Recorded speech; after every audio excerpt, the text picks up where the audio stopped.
kata orang, tak kenal maka tak cinta. Nah, jadi kalau cinta, mau terjalin cinta dengan dia, sampaikan bahwa aku mencintai. Walau ada kemungkinan ditolak. Kalau terus tidak dicintai balik nih? Ya kalau tidak dicintai cari yang lain. Assalamualaikum warahmatullahi wabarakatuh. Terima kasih abang, pemaparannya sangat jelas sekali. Maaf kemarin saya nggak sempat membalap voice-nya abang. Kebetulan kemarin lagi kerja, sementara posisi lagi di laut abang. Tidak ada signal. Karena kebetulan pekerjaan saya itu berada di laut. Saya adalah seorang pelaut abang. Alhamdulillah, jawaban yang selama saya cari akhirnya ketemu juga. Sebenarnya ilmu makrifat ini dari dulu saya sudah memahami, tapi adanya abang memberikan pemaparan seperti ini, akhirnya bertambahlah keimanan saya kepada Allah Subhanahu wa Ta'ala. Terus dari pemaparan abang yang sangat jelas tadi mengenai di hati, ada yang satu yang masih mengganjal di hati saya abang. Misalnya saya ini sudah bermakrifat, sudah mengenal Allah Subhanahu wa Ta'ala, sudah menyaksikan. Tapi misalnya abang tadi mengatakan apabila kita mengenal Allah maka perbuatan kejiran mungkar itu tidak mungkin terjadi selama masih ada Allah dalam hati seseorang. Tapi kadang-kadang gini bang, yang saya alami dalam spiritual saya, yang saya alami kadang-kadang misalnya saya berbuat sesuatu yang misalnya dilarang agama, tapi tiba hati saya mengatakan tidak apa-apa, yang melaksanakan kan juga Allah juga, tidak ada gerak dan diam saya kecuali Allah, tapi yang saya lakukan sebagai manusia itu salah. Bagaimana itu bang? Assalamualaikum warahmatullahi ta'ala wabarakatuh. Semoga kedepannya abang selalu memberikan jawaban-jawaban atas apa yang saya tanyakan, karena memang selama ini saya haus dengan ilmu-ilmu agama Islam, terutama di bidang hakikat dan ma'rifat. Karena hati saya selama ini cenderung ke sana bang, cenderung ke jalan ma'rifat. Karena selama ini saya sudah melaksanakan syariat agama seperti ada yang kurang. Ternyata saya tidak mengikuti anjuran dari Al-Quran yang mengatakan wa fi anfusikum afala tubsirun. Apakah engkau tidak melihat dalam dirimu? Ternyata selama ini saya tidak melihat ke situ abang. Dengan adanya ini mudah-mudahan abang memberikan bimbingan ke jalan itu dengan atas izin Allah Subhanahu wa Ta'ala. Karena saya yakin dan percaya bahwa kalau agama kita menggunakan dengan rasa, karena rasa itu tidak pernah berbohong, rasa merasap mendarah daging, karena sesuatu yang mendarah daging akan dibawa mati. Terima kasih abang. Mudah-mudahan saya tidak bosan-bosan menjawab segala apa yang saya tanyakan abang. Alhamdulillahi Rabbil Alamin. Ashhadu an la ilaha illallah wa ashhadu anna Muhammadur Rasulullah. Allahumma salli ala Sayyidina Muhammad wa ala ali Sayyidina Muhammad. Rabbis rahli sadri wa yassirli amri wahlul 'uqdatam min lisani yafqahu qawli. Amin. Bismillahirrahmanirrahim. Innani ana Allah. Sesungguhnya aku ini Allah, kata Allah. La ilaha illa ana. tidak ada Tuhan selain aku, kata Allah.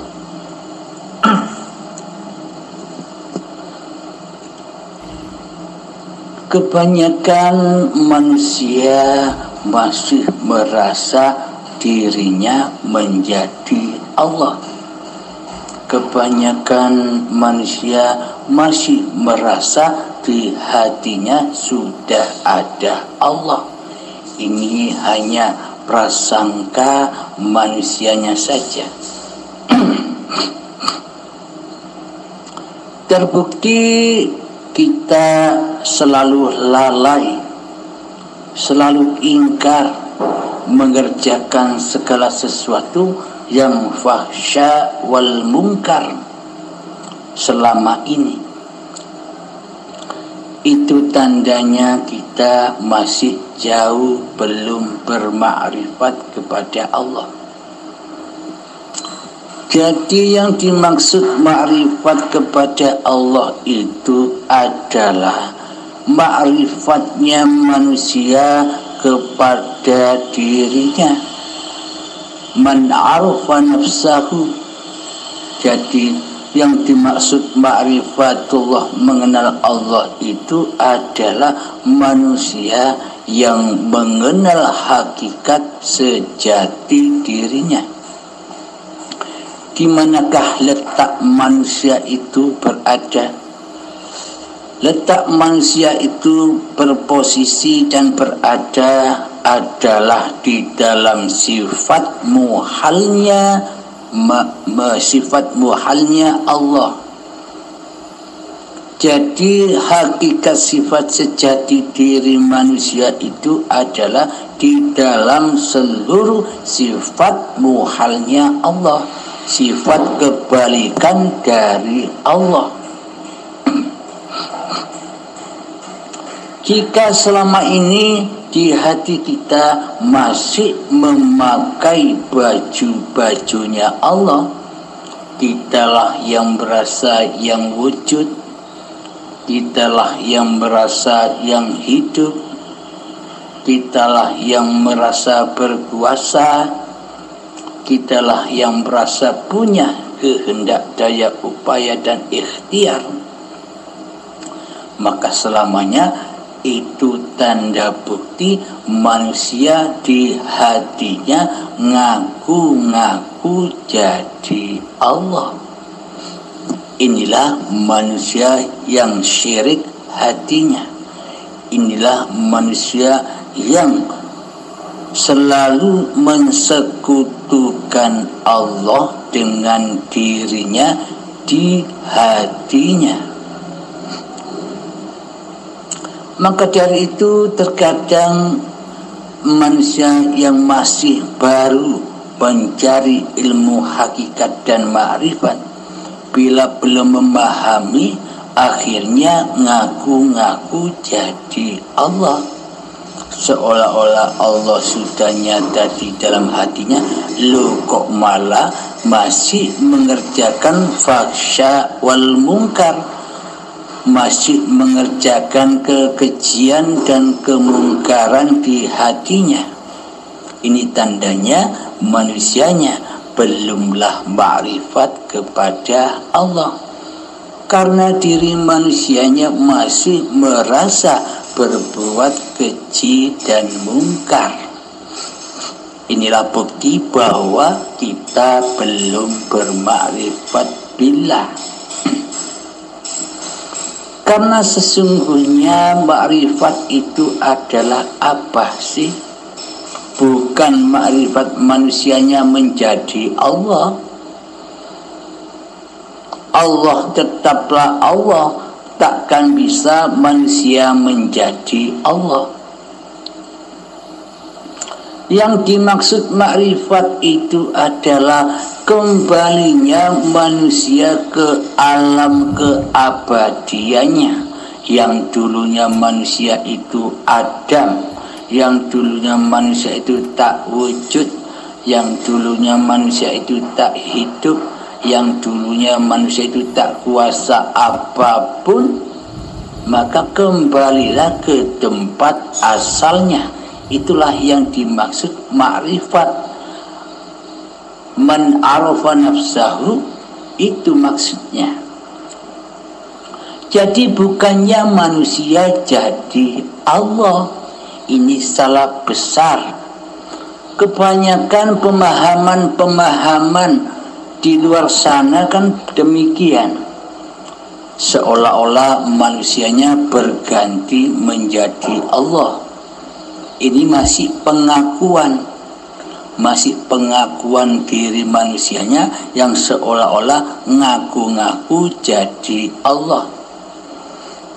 Inilah yang dimaksud kafir zindik. Maka dari itu yang dimaksud ma'rifatullah itu yang ma'rifatnya Allah sendiri. Manusianya tidak bisa jadi Allah. Jadi ma'rifat manusia itu hanyalah kembali ke asalnya. Yang asalnya tiada sesebutan apapun, kembali ke alamnya, yakni laisa kamislihi syai'un, yang ada hanya Allah, yang tak bisa disebut dan tidak seperti apa-apa dan siapa-siapa.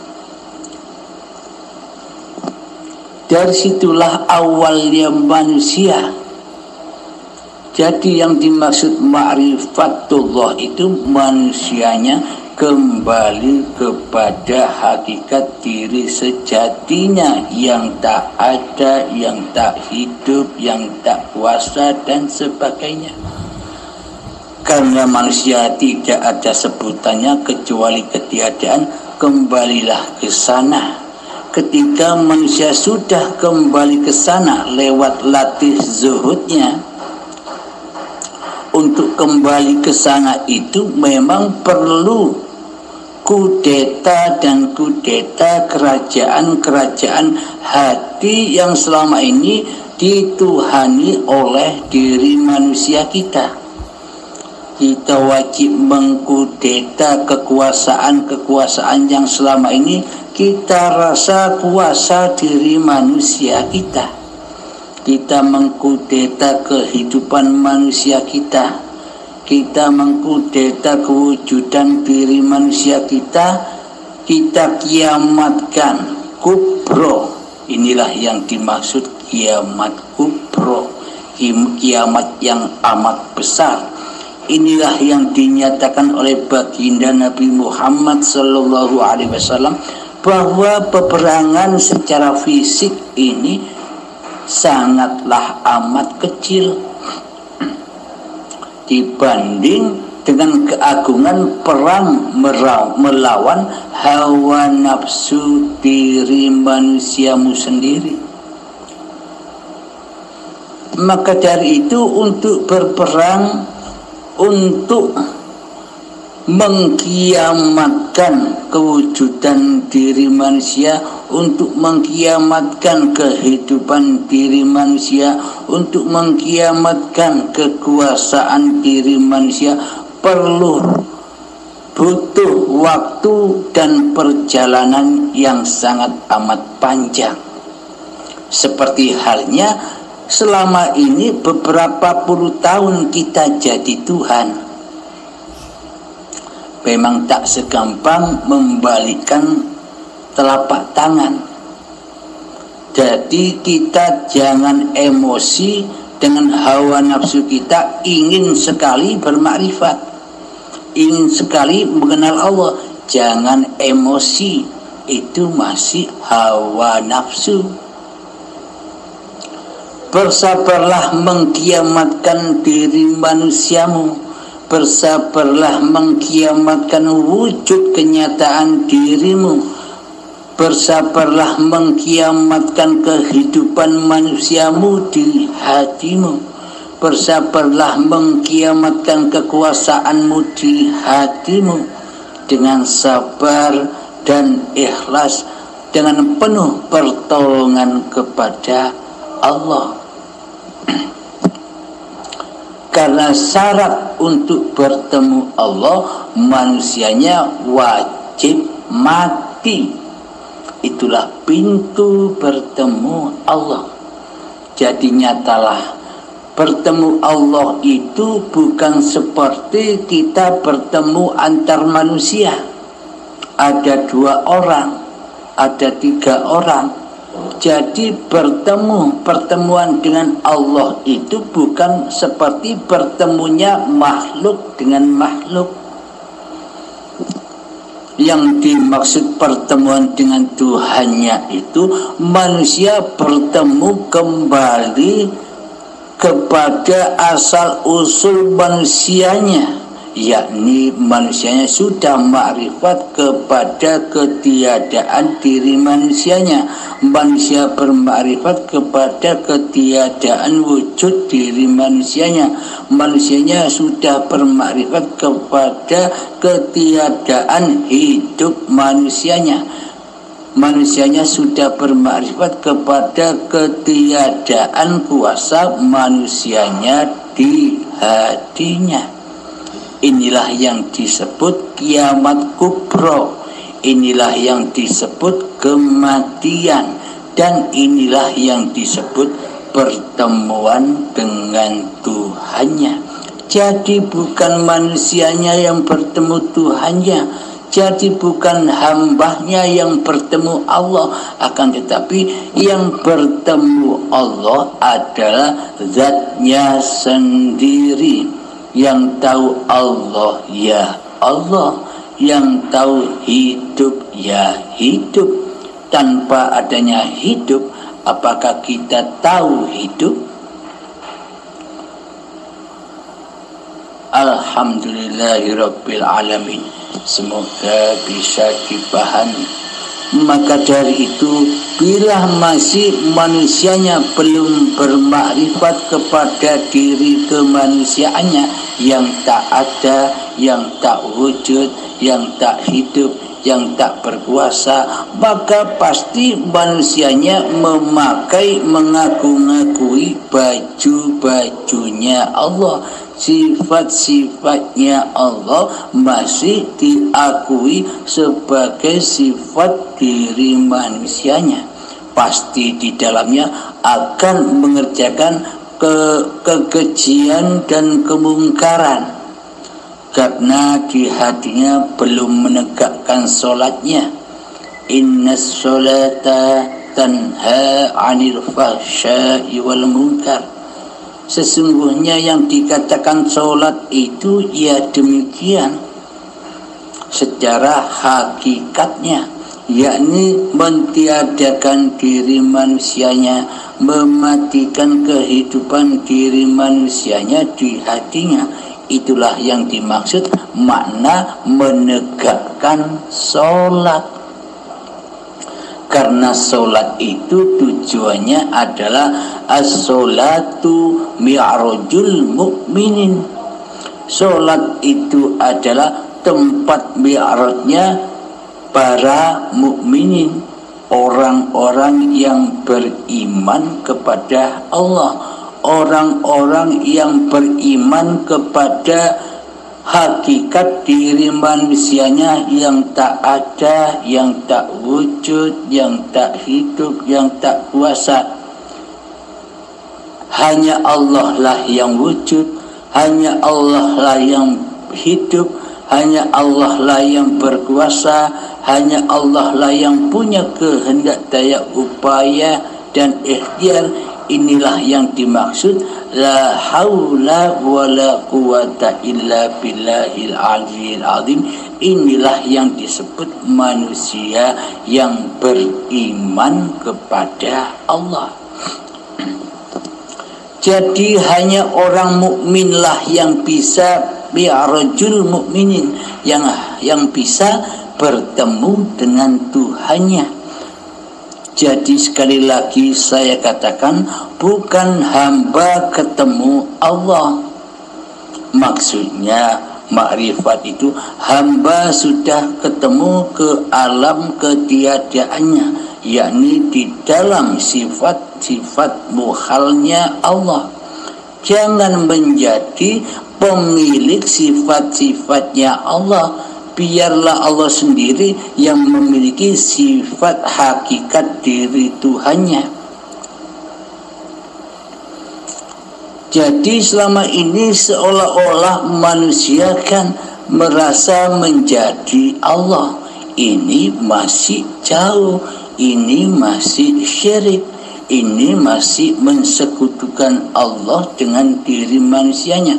Maka dari itu manusia takkan lepas dari pekerjaan keji dan mungkar di hatinya. Semoga bisa dipahami. Jadi ma'rifatullah itu rasa diri manusianya sudah tak ada lagi di hati ini, sehingga sananya kekuasaannya, kerajaan manusianya sudah tak wujud dan tak hidup lagi di hati ini. Inilah yang dimaksud ma'rifatullah, yang bermakrifat kepada Allah, ya Allah sendiri. Yang tahu rahasia Allah, ya Allah sendiri. Yang bisa memahamkan, yang bisa dipahamkan, ya zatnya sendiri. Manusia tak berhak faham dan memahamkan. Manusia tak berhak mengajari manusia lain, karena manusia sudah tak ada daya dan upaya serta kekuatan untuk melakukan itu semua.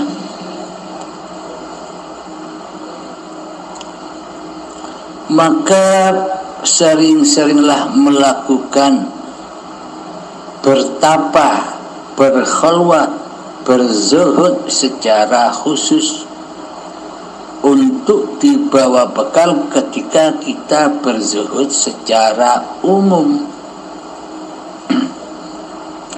Zuhud secara khusus itu adalah seperti kita melakukan semedi atau duduk tafakur di malam hari. Kita latih, kita minta 1 jam waktu tiap malam untuk berlatih itu. Tujuannya agar diri kita kiamat, mengkiamatkan diri manusia kita agar mati kemanusiaannya. Jika kemanusiaannya sudah mati, maka nyatalah Allah sebagai penguasa manusianya, bukan manusianya yang ngaku-ngaku sudah ketemu Allah, bukan manusianya yang ngaku-ngaku sudah menjadi Allah. Ini salah besar, ini pemahaman yang salah. Gunanya kita berlatih kezuhudan, gunanya kita bertafakur itu untuk kita bawa ke dalam zuhud umum. Ketika sholat 5 waktu, kita bawa hasil latihan zuhud khusus itu di dalam sholat kita. Selama ini sholat yang kita kerjakan, puasa yang kita kerjakan, amal ibadah yang kita kerjakan, sedekah yang kita kerjakan, kan selama ini kan bunyinya betul lillahi ta'ala, akan tetapi praktek hati kita di dalamnya masih linafsi, pekerjaan manusianya, karena selama ini kita tak bertuhan. Maka dari itu, bila hati kita merasa saya sudah mengenal Allah, saya sudah bisa ma'rifat kepada Allah, akan tetapi kenapa saya masih melakukan larangan-larangan syariatnya Allah, yakni masih melakukan kekejian dan kemungkaran. itu tandanya masih belum makrifat, masih ngaku-ngaku jadi Allah. Karena manusianya yang masih merasa ngaku-ngaku bisa kenal Allah, manusianya belum mati, manusianya belum Adam, manusianya belum tiada, dan manusianya belum gaib di hatinya. Pasti yang dilakukannya seluruhnya dalam keadaan keji dan mungkar, pasti salah di sisi Allah. Karena itulah takkan mungkin manusia bila sudah bermakrifat kepada diri manusianya, sudah bermakrifat kepada Allah, takkan mungkin manusia itu bisa melakukan kekejian dan kemungkaran. Jangankan melakukan kekejian dan kemungkaran, melakukan ketaatan saja secara syariat takkan bisa. Karena masih manusianya merajai singgah sana hatinya daripada Allah. Guna belajar hakikat dan makrifat ini agar sempurnalah seluruh syariat-syariat yang dituntunkan oleh baginda Kanjeng Nabi Muhammad sallallahu alaihi wasallam kepada umatnya. Kanjeng Nabi diutus oleh Allah dan Rasulullah menyampaikan apa-apa yang diperintahkan Allah buat manusia, yakni selalu hati tidak mensekutukan Allah dengan diri manusianya. Maka dari itu dituntunlah para umatnya dengan sesuatu syariat, sesuatu hukum ibadah, hukumnya sholat, yakni dengan niat. Niat itulah barometer seluruh ibadah. Niat itu induknya dari segala induknya ibadah. Induk ibadah adalah pada sholatnya manusia. Ketika di dalam sholat masih merasa ngaku-ngaku diri manusianya lah yang bisa sholat, ketika di dalam sholat manusia masih merasa berkuasa di dalamnya, maka seluruh amaliyahnya di luar sholat pasti salah, pasti keji dan mungkar. Di dalam sholat saja masih mengamalkan kekejian dan kemungkaran kepada Allah, yakni hati masih mensekutukan Allah dengan diri manusianya. Maka dari itu tujuan kita belajar hakikat. Maka dari itu tujuan kita belajar hakikat dan ma'rifat adalah untuk menyempurnakan syariat-syariatullah yang diutus Allah, yang diembankan kepada baginda Rasulullah sallallahu alaihi wasallam kepada umat-umatnya yang beriman. Jadi tujuan ilmu hakikat dan makrifat itu untuk menyempurnakan syariatullah, bukan syariatun nas. Selama ini kan syariat-syariat yang kita lakukan seolah-olah kitalah sebagai penguasa syariat itu, yakni syariatun nas. Maka yang ada di dalam hati kita pasti diri manusianya yang masih merasa bisa bersyariat. Inilah tanda-tanda amal yang fana. Inilah tanda-tanda amal yang hancur. Inilah tanda-tanda amal yang haram. Inilah tanda-tanda amal pendosa. Jadi meskipun kelihatannya ibadah, tapi sejatinya pendosa karena tidak berislam. Karena Islamnya selama ini hanya Islam-Islaman. Islam bohongan, Islam yang dusta. Bagaimana mungkin disebut sudah berislam di sisi Allah, sementara hati masih mensekutukan Allah dengan diri manusia kita di hati kita. Jadi maknanya Islam di sisi Allah itu adalah selamatnya hati dari menyaksikan selain Allah. Jadi manusianya wajib mati agar tidak tahu apa-apa. Seperti awal mulanya manusia tidak ada, manusia gaib, manusia tidak tahu apa-apa. Itulah yang dimaksud ma'rifatnya manusia. Setelah manusia bermakrifat kepada hakikat diri sejati manusianya, maka yang ada hanya Allah. Maka nyatalah ayat Allah, innani anallah, sesungguhnya aku ini Allah, la ilaha illa ana, tiada Tuhan selain aku, kata Allah. Ketika manusianya sudah mati, ketika manusianya sudah tiada, ketika manusianya sudah tidak ada sesebutan lagi atas manusianya. Dan ketika kita masih merasa berbuat fahsya wal munkar, padahal kita selama ini belajar berhakikat dan makrifat, akan tetapi bila masih ada diri manusianya yang masih merasa melakukan apa saja yang dilakukan, apalagi yang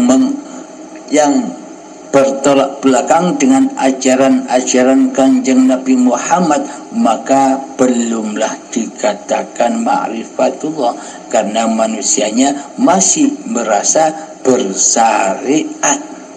Jadi pada intinya syariat Kanjeng Nabi Muhammad itu adalah syariatullah. Allah lah penggerak, Allah lah pencipta, Allah lah sebagai penguasa manusianya. Wallahu khalaqakum wa ma ta'malun. Allah lah pencipta diri manusiamu, dan Allah lah pencipta atau penguasa apapun yang kau perbuat. Jika manusianya yang masih merasa berbuat, berarti yang jadi Tuhan kan manusianya, yang merasa jadi Allah ya manusianya. Maka dari itu manusia takkan lepas dari kekejian dan kemungkaran di hatinya. Alhamdulillahirabbil alamin. Semoga saya pribadi dan semoga kita semua, terutama yang bertanya ini saudaraku, semoga Allah pahamkan kepada diri kita semua. Semoga kita selalu di dalam keridhaan Allah Subhanahu wa ta'ala. Amin. Amin, amin ya rabbal alamin. Alhamdulillahi rabbil alamin. Akhir kalam. Assalamualaikum warahmatullahi wabarakatuh. Alhamdulillahi rabbil alamin. Segala puji bagi Allah. Terima kasih abang, pemaparannya begitu sangat jelas. Akhirnya selama ini baru saya mengerti yang dinamakan ma'rifatullah. Man arafa nafsahu faqad arafa rabbahu. Maut anta qabla anta maut. Akhirnya saya mengerti apa semua dari ayat-ayat itu. Terima kasih sekali lagi, terima kasih banyak abang. Assalamualaikum warahmatullahi ta'ala wabarakatuh.